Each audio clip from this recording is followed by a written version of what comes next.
आज हमारे साथ अखिल भारतीय संपर्क सह प्रमुख वेटरन्स इंडिया श्री जीवकांत झा जी हैं। जीवकांत जी, आपका स्वागत है। धन्यवाद। सर, ये बताइए कि आपका वेटरन्स इंडिया से जुड़ाव कैसे हुआ और आपकी भूमिका इसमें क्या है? वेटरन्स इंडिया 2015 से प्रारंभ हुआ। हमारे डॉक्टर वी.के. मिश्रा जी के द्वारा यह स्थापित किया गया। तो नाम तो हम लोग सुनते ही थे और कई कार्यक्रमों में मेरा भाग लेना भी हुआ। देखिए, वेटरन्स इंडिया एक संस्था नहीं है केवल। वेटरन्स इंडिया भारत की एक धरोहर है। जब आप वेटरन्स इंडिया को हमने बारीकी से अध्ययन किया तो पाया कि वेटरन्स जो हमारे हैं, चाहे वो किसी भी सेना के हों, थल सेना के हो, जल के हों, वायु के हों, वो अपनी पहली पारी समाप्त करने के बाद जब सामाजिक जीवन में वापस आते हैं, फिर भी उनकी भूमिका बहुत बड़ी रहती है। इसलिए वेटरन्स इंडिया से जुड़ना, उसके साथ काम करना, ये फिर एक लक्ष्य बना और मिश्रा जी के साथ हमारा बड़ा पुराना संबंध है। फिर हम लोग आपस में जुड़ गए। लगता है आप भी मिथिला से हैं और सर भी जो वेटरन्स इंडिया के संस्थापक वो भी मिथिला से है। इस दोनों को भी जोड़ के आप देखते हैं क्या, या इससे बड़ा कोई लक्ष्य है? नहीं, मिथिला के हैं वो एक पक्ष है, लेकिन वेटरन्स इंडिया का जो लक्ष्य है वो केवल मिथिला नहीं है। वेटरन्स इंडिया का तो लक्ष्य पूरा भारत है और फिर पूरी दुनिया है। पूरी दुनिया को एक बेहतर कैरेक्टर में लाना और पहले भारत को और फिर दुनिया को, ये वेटरन्स इंडिया का एक लक्ष्य है। इसीलिए संबंध तो है ही, लेकिन लक्ष्य बहुत बड़ा है। अभी आप जैसे वंदे मातरम महोत्सव के भी संयोजक हैं, इसके बारे में जरा विस्तार से बताइए हमारे दर्शकों को कि ये क्या है और वेटरन्स इंडिया इसको किस तरीके से प्रायोजित करती है। वेटरन्स इंडिया सदा से राष्ट्रभक्ति को लेकर के ही काम कर रही है और आप वेटरन्स इंडिया के जो पैटर्न हैं, इनके जो मेंबर्स हैं, उनको जब आप देखेंगे तो भारत के सभी सेनाओं के जो बड़े अधिकारी हैं वो इसमें साथ में हैं। तो राष्ट्रभक्ति से ओतप्रोत ये संस्थान है। और अभी जब माननीय प्रधानमंत्री जी ने वंदे मातरम को 150 वर्ष पूरा होने पे पूरे देश में वंदे मातरम के प्रति लोगों का रुझान हो, लोग वंदे मातरम को समझे, क्योंकि वंदे मातरम केवल एक गीत नहीं है। वंदे मातरम को जब आप पढ़ेंगे, उसको बारीकी से उसका अर्थ, उसका भावार्थ, उसका सार तत्व को निकालेंगे तो वंदे मातरम भारत की संप्रभुता का एक पहचान है, जिसमें भारत का संपूर्ण बायोडाइवर्सिटी, भारत की पूरी संस्कृति विरासत इस गान में समाहित है।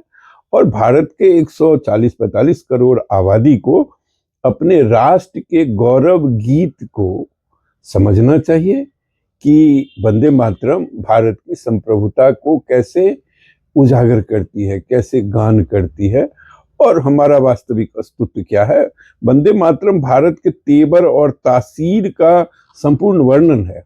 इसीलिए वंदे मातरम महोत्सव हम लोग 19 मार्च को, जब नववर्ष शुरू हो रहा है, हिंदू नववर्ष का प्रारंभ है, उस दिन ताल कटोरा स्टेडियम में इसको किया जा रहा है, जिसमें पूरे देश के से वेटरन आ रहे हैं, बहुत सारे यूनिवर्सिटी के वीसी आ रहे हैं, सभी सेनाओं के बड़े जो अधिकारी रहे हैं वो रहेंगे, हमारे बीपीआरएफ के जितने जवान सब हैं उन सबको बुलाया जा रहा है।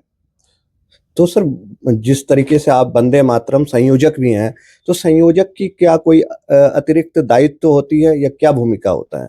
दरअसल कार्यक्रम का संपूर्ण प्रबंधन कैसे हो, उसका स्वरूप कैसा हो, उसका रूपरेखा कैसा हो, कार्यक्रम को किस तरह से प्रचारित प्रसारित किया जाए, ये सारा काम संयोजक के जिम्मे होता है। संयोजन करना, पूरा प्रबंधन करना जो होता है वो संयोजक। क्या लगता है सर, इस बार तो आप लोग कई मंत्रियों को भी न्योता दिए होंगे, क्या लगता है सर प्रधानमंत्री भी आ सकते हैं? प्रधानमंत्री जी का ही ये प्रेरणा है और 2025 में इसको लेकर के पूरे दिन संसद में बहस हुआ है और पूरे देश में वंदे मातरम महोत्सव मनाया भी जा रहा है। प्रधानमंत्री जी से हम लोग निवेदन किए हैं और मंत्रीगण से निवेदन किए हैं। भारत के जितने वरिष्ठ संत हैं उन सबको भी निवेदन कर रहे हैं और सब आएंगे, ऐसा आश्वासन मिला है। आपका सर कई संगठनों में अपना एक अनुभव रहा होगा, वेटरन्स इंडिया को किस तरीके से आप अलग देखते हैं बाकी राष्ट्रवादी संगठनों से? राष्ट्रवाद केवल शब्द नहीं है या भारत माता की जय कह देने से राष्ट्रवाद नहीं हो जाता। राष्ट्र को पूरी तरह से सेवा प्रदान करना राष्ट्रभक्ति है। और वेटरन इंडिया में सबसे बड़ी खासियत क्या है कि जो हमारे वेटरन्स समाज में रहते हैं, कोई ऐसा गांव या कस्बा आपको नहीं मिलेगा जहां पूर्व सैनिक नहीं मिल जाएंगे। किसी भी सैन्य बल का, अर्धसैनिक बल भी आते हैं उसमें। तो उनका जो जीवन होता है वो एक अनुशासन के ढांचा से निकला हुआ होता है। तो वो आपको मिल जाएंगे, हर एक कस्बा में मिल जाएंगे, हर एक गांव में मिल जाएंगे। वेटरन्स इंडिया अन्य से थोड़ा भिन्न इसलिए है कि बाकी संस्थानों का केवल सामाजिक या राजनीतिक पक्ष ही से जुड़ाव रहता है। वेटरन इंडिया का जो पूर्व सैनिक है उनको लेकर के भारत का जो 70% आबादी है आज के समय में, वो 35 साल से नीचे है भारत का। और भारत दुनिया का सबसे युवा देश है। तो जो हमारा युवा है उनको अगर हमें प्रशिक्षण देना है, जैसे बीपीआरएफ अभी हमारा बन रहा है, तो जो वॉलंटरी पेट्रियोटिक रिजर्व फोर्स है उसको ट्रेंड कौन करेगा? तो उनको ट्रेंड करने के लिए जो हमारे पूर्व सैनिक है वो उनको ट्रेंड करेंगे। उनके अंदर राष्ट्रभक्ति की जो भाव है, फिजिकल मेंटल ट्रेनिंग कैसे होना चाहिए, हमारा कर्तव्य क्या है, चाहे सामाजिक स्तर पर हो, राजनीतिक स्तर पर हो, धार्मिक स्तर पर हो, पर्यावरणीय, हर एक आयाम को हम हमारे जीवन के लिए कितना जरूरी है और उसमें हमारा कर्तव्य क्या हो, ये सिखाने का काम एक पूर्व सैनिक जितने अच्छे ढंग से कर सकते हैं वो कोई और नहीं कर सकता। इसीलिए वेटरन इंडिया के पास में ये एक प्रॉपर्टी है, ये एक पूंजी है जो समाज के अंतिम व्यक्ति तक पहुंचने में आसान बनाता है जी, जो अन्य संस्थाओं के पास नहीं। जैसे सर आपने बीपीआरएफ का जिक्र किया, वॉलंटियर पेट्रियोटिक रिजर्व फोर्स का, ये लगभग 1 लाख से ज्यादा बच्चों ने अभी तक रजिस्ट्रेशन किया हुआ है, जबकि आप लोग चाहते हैं कि 1 करोड़ से ज्यादा बच्चे रजिस्ट्रेशन करें। आपके हजारों इंस्टीट्यूट्स, कॉलेज और यूनिवर्सिटी के साथ टाई अप है, एफिलिएशन है, एआईसीटीई भी इसको प्रोत्साहन देती है। सर, अखिल भारतीय संपर्क सह प्रमुख होने के नाते 1 करोड़ का आंकड़ा कितना दूर है और इसको अगले कितने दिनों में आप अचीव कर सकते हैं? मेरे ख्याल से 1 सवा महीना में लगभग 1 लाख के करीब जो बीपीआरएफ का रजिस्ट्रेशन हुआ है और अभी मार्च में ये कार्यक्रम है। उसके बाद हम लोगों का प्रवास शुरू होने वाला है हर जगह, सामाजिक स्तर पर भी और संस्थागत स्तर पर भी, यानी इंस्टीट्यूशन में भी, कॉलेज यूनिवर्सिटी में भी जाना होगा और समाज के बीच में भी जाना होगा। उस दौरान और भी ये बढ़ेगा और जितना जल्दी होगा बीपीआरएफ का ये संख्या पूरा किया जाएगा, ऐसा हम लोग मानते हैं। और ये इसलिए जरूरी है क्योंकि अभी आप पूरी दुनिया की अगर बारीकी से अध्ययन करेंगे तो आप पाएंगे कि पूरी दुनिया में एक तो नंबर 1 जनसंख्या का हम देश हैं, लेकिन हमारे जैसा बायोडाइवर्सिटी किसी के पास नहीं है, पूरी दुनिया में किसी के पास नहीं है। और पूरी दुनिया आज बारूद के ढेर पर आकर के बैठ गया है। आने वाला जो समय है वो बहुत संकट का समय है।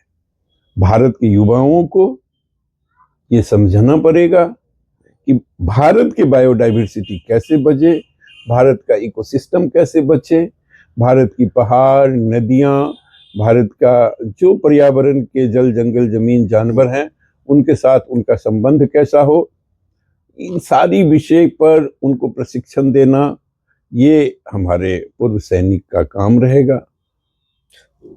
क्या लगता है सर कि जैसे अभी आप लोगों ने वंदे मातरम महोत्सव तालकटोरा दिल्ली में है मार्च में, अप्रैल में भी कहीं होना है, मई में भी कहीं होना अभी है? केलकटा में होना है, उत्तराखंड में देहरादून में होना है, लखनऊ में होना है, फिर बेंगलोर होना है। देश के हर जगह पे जो है वंदे मातरम का कार्यक्रम, ये सब संयोजन आप ही कर रहे हैं? ये तो संगठन का काम आपके है। नेतृत्व में हो? नेतृत्व ने इसमें सबका रोल है, इसमें सब अपना अपना रोल कर रहे हैं, उसमें मैं भी एक रोल कर रहा हूँ। मैं जहाँ वंदे मातरम महोत्सव की बात होती है वहाँ जीविकांत झा जी की बात होती है। पूर्व में बहुत सारे कार्यक्रम मेरा ऐसा हो रहा है। माननीय के.एन. गोविंदाचार्य जी देश के बड़े चिंतक और विचारक हैं, उनके साथ गंगा जी, जमुना जी, नर्मदा जी का हमारा अध्ययन प्रवास सब हुआ है, नदी संवाद हुआ है। पीछे संघ प्रमुख परम पूज्य श्री मोहन भागवत जी का कार्यक्रम हुआ, उसका भी मैं संयोजक रहा। वो कार्यक्रम सब एशिया बुक ऑफ रिकॉर्ड सब में दर्ज हुआ।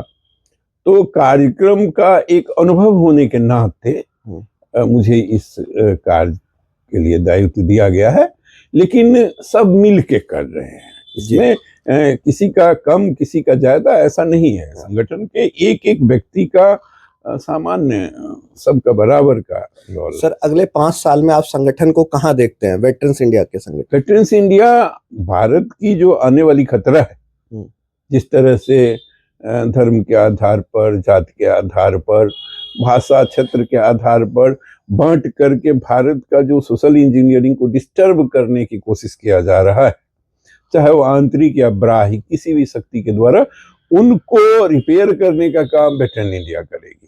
वेटरन इंडिया के बीपीआरएफ और जो हमारे भूतपूर्व सैनिक है, तो अगले 5 साल तक में हम भारत को एक बेहतर कैरेक्टर मोड में ले जाने का काम वेटरन इंडिया करेगी। तो राष्ट्र प्रेमी जो भूतपूर्व सैनिक नहीं है, उनका क्या योगदान रहेगा इसमें?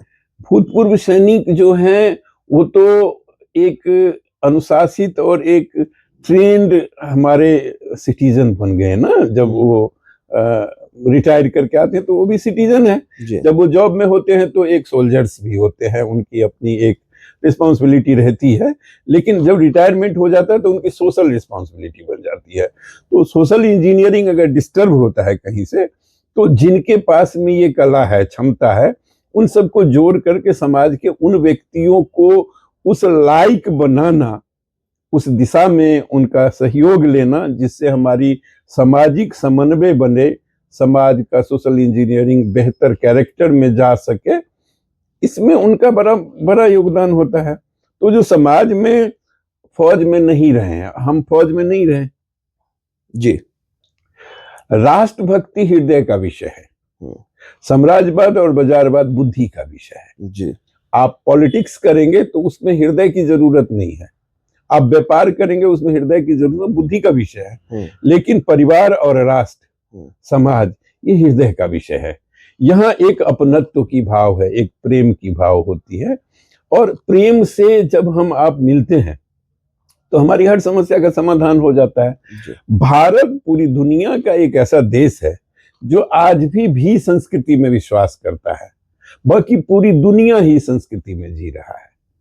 इसीलिए भारत ही बचेगा तो दुनिया बचेगा, अगर भारत नहीं बचेगा तो दुनिया भी नहीं बचेगा, क्योंकि भारत विश्व को वो दिशा दे सकता है जिससे आपसी प्रेम और भाईचारा कायम रहता है।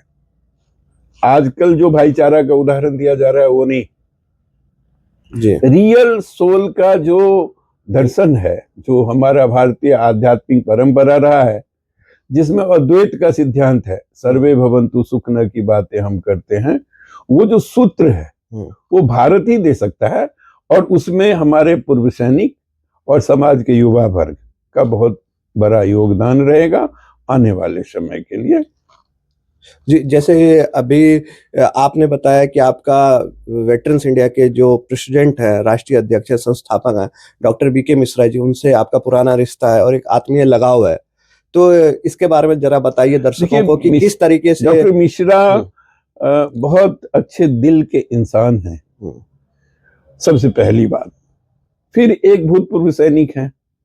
उनका जो राष्ट्र के प्रति डेडिकेशन है, उनका जो समर्पण है, ये बहुत कम लोगों में हमने देखा है। मैंने भी पूरे देश में कॉर्पोरेट को भी रिप्रेजेंटेट किया, देश के बड़े चिंतक विचार के साथ में काम किया हूँ।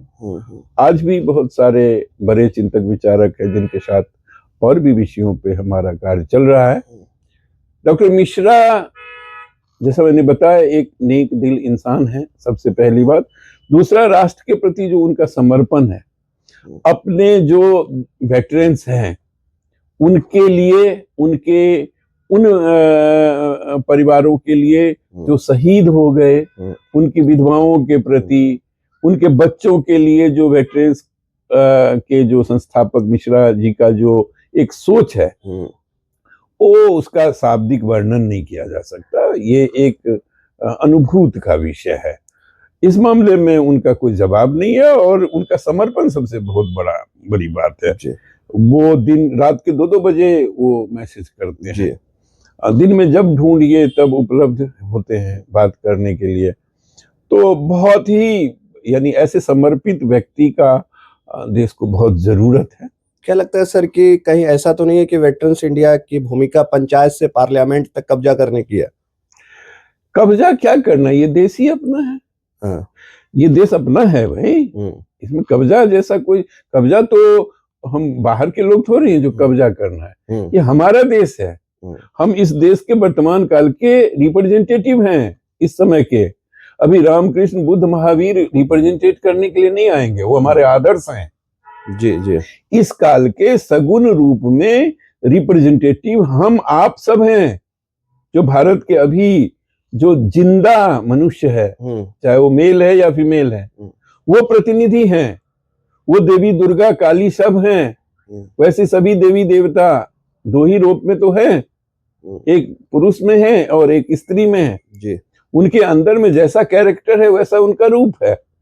वो जो रिप्रेजेंटेशन है अभी का, वर्तमान काल का, वो हम और आप हैं। इसीलिए कब्जा जैसा कोई शब्द का प्रयोग करने की जरूरत ही नहीं है। ये अपना देश है। इस देश को सुंदर बनाना, इस देश को सुसंस्कृति अवस्था में ले जाना, कैरेक्टर डेवलपमेंट रेवोल्यूशन की अभी जरूरत है। अभी भारत को चरित्र निर्माण क्रांति की जरूरत है, और वो चरित्र निर्माण क्रांति जो होगा वो 2 पक्ष में होगा। मानवीय मूल्य को शुद्ध स्वरूप में ले जाना ताकि प्रेम बने, और भारत का जो अपना इकोसिस्टम है, भारत का जो बायोडाइवर्सिटी है, वो जो खराब हो रहा है उसको ठीक करना।